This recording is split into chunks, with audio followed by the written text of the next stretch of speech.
Worksheet 7b, also statically indeterminate torsion. And this is a coaxial torsion shaft with an inner core of structural steel. So you have that the orange there. And the outer layer of 2014 T6 aluminum are rigidly bonded together. So this is a composite body, a composite shaft. 120-inch keep torque is applied at end B. So one is fixed end at A and free end at B in this problem. Determine maximum shear stress in both steel and aluminum. So always start with the engineering mechanics statics, which is external forces. So external forces, and of course that including the reaction that we have. So isolate that body on of its surrounding, isolate that on its surrounding, and we see remove the fixed end. So we have that here, we have that, and we have the inner circle for steel. So we have the external load applied at B, which is 120-inch kips. And of course, let's assume the x-axis go to the right, positive axis. And of course, if you see 120-inch kip go in this case negative based on the right hand rule, the reaction at A have to be go a positive right hand rule, and put down the point. We have that is A and this is B. So with that, we can take a sum of moment about x equals 0. So you can have TA equal to 120-inch kip. That's nothing else, right? And now the next we can do with the internal forces.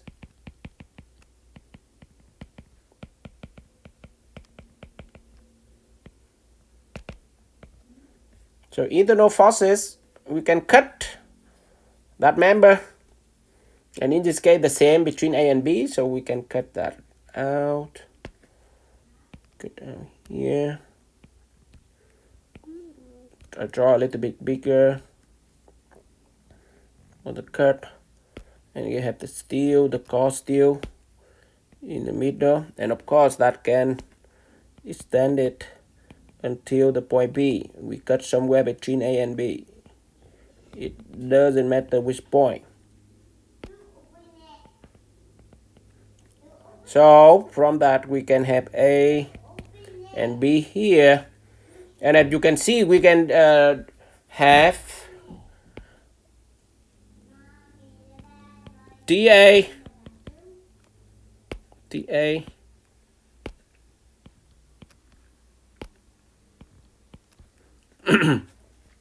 and then at the cross section you have two materials, so there is a two torsion there. So we can have, as you can see, it have to be opposite with the TA.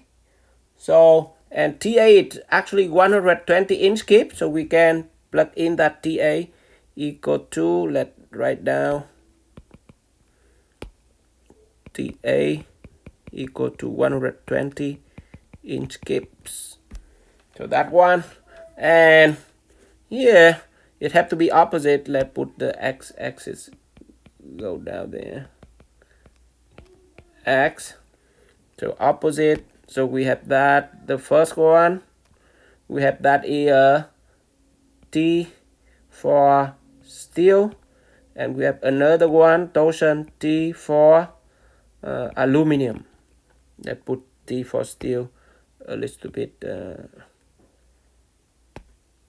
So that one here, that one basically torsion in steel components,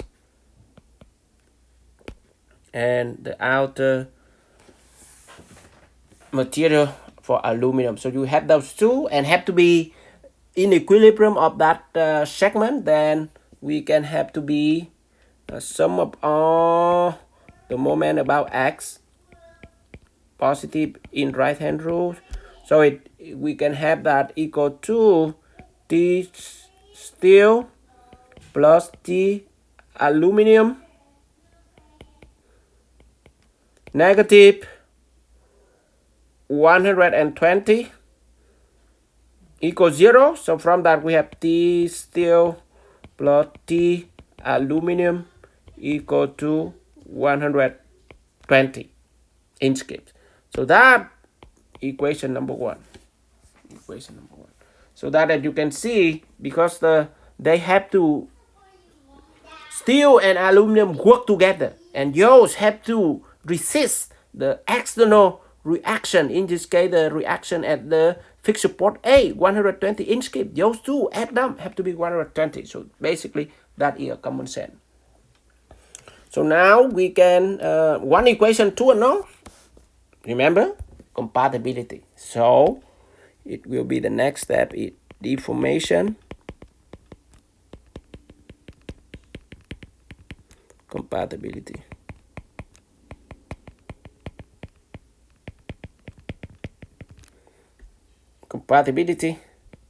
So here, what do we have? For the composite shaft, go back to our note. Here. For composite shaft, the phi for material 1 have to be equal to phi for material 2. So the angle of twist for both material have to be the same because they work together. They perfectly bonded. Those have to go hand in hand. So from that we can have material 1, steel, aluminum. Those are the two material. So we have that is 5 for aluminum have to be equal to 5 for steel. And for aluminum, if the equation you already recall that is T for aluminum on the length of the aluminum. So it both are 20 inches here, as you can see. So it equal to 20 over G for aluminum. You already know that if not, go to lesson 7A where to find out. Appendix B, by the way. So we have it 39,000 KSI 5 over 2 aluminum. That is as you can see, the steel inner core. So the aluminum basically the hollow outside, right? Hollow outside. So it only from the inner radius 1 inch to outer radius 2 inches. So that is tricky. Not the whole solid aluminum because the inside, the core, the inner core is steel. So it will be 2, 4 minus 1, 4. That is for the J for aluminum. Equal to T in steel, internal torsion for steel, inner core, also the same length, 20 inches. For steel, appendix B, it 11,200 KDI, 200 KDI.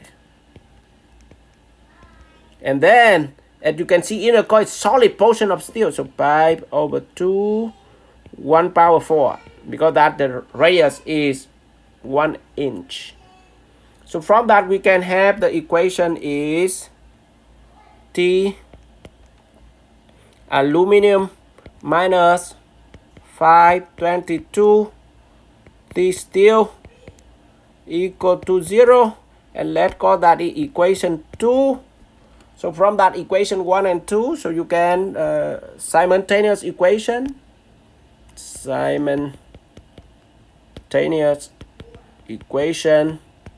for yes. So we rewrite, you have it T internal in steel, or you can put aluminum to make it alignment. So aluminum plus T steel equal to 120 inch cube. That is from equation 1. And equation 2 we have T aluminum minus 522 T steel equal to 0. That from equation 2. So 2 equations for 2 unknowns. Then we can have T torsion, internal torsion in the aluminum. Then it equal to 100.7 inch cube. And in the steel portion, it equal to 19.3 inch cubes. So that is statically indeterminate structure. So here, this problem how to solve with the composite shaft. 7a, how to solve with the fixed support at both ends. So the question asks, when you have all of that, the question asks, what is the stress? What is the stress? What is the maximum shear stress in both steel and aluminum? So we can find out here. We can find out that. So here, for stresses,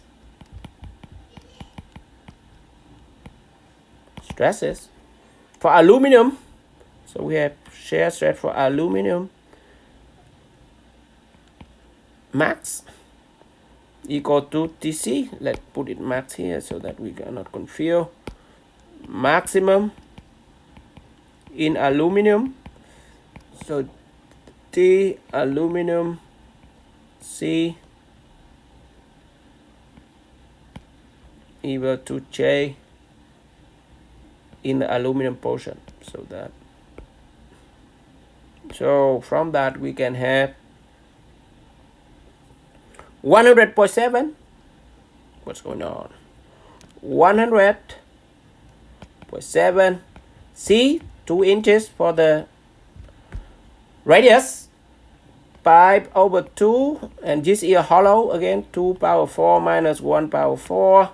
And from that we have the maximum shear stress, torsional shear stress in the aluminum portion of the shaft. It equal to 8.54 KSI, and have to be less than the yield shear stress, similar to the problem we did earlier. See that here? For aluminum shear stress 33 KSI, steel 21, to be inelastic, because that is the assumption we make. So here, as you can see, it's less than tau yield for aluminum, which is 33 KSI, right? So that is okay. Elastic behavior, which is okay. Good.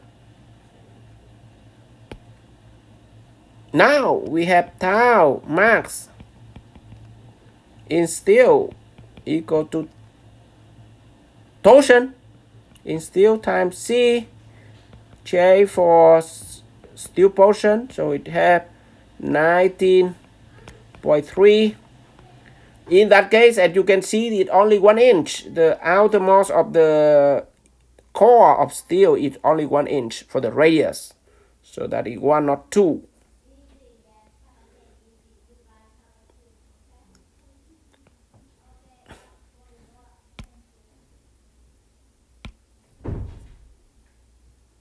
Over 2. Go back down here.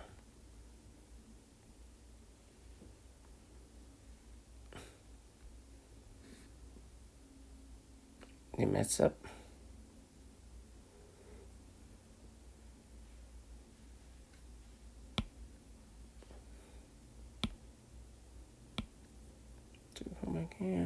So you have that here. So let's click here. I will update that later on. But that basically 19.1 over 12 pi over 2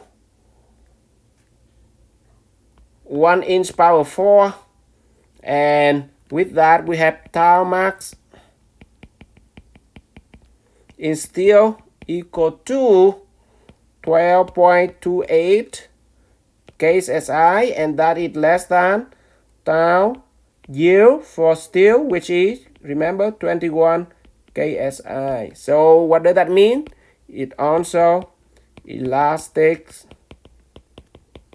which is okay. And that we done for this problem. Another problem done. I will make that less mess later on with the Word document, but that's what you have for solving worksheet 7b.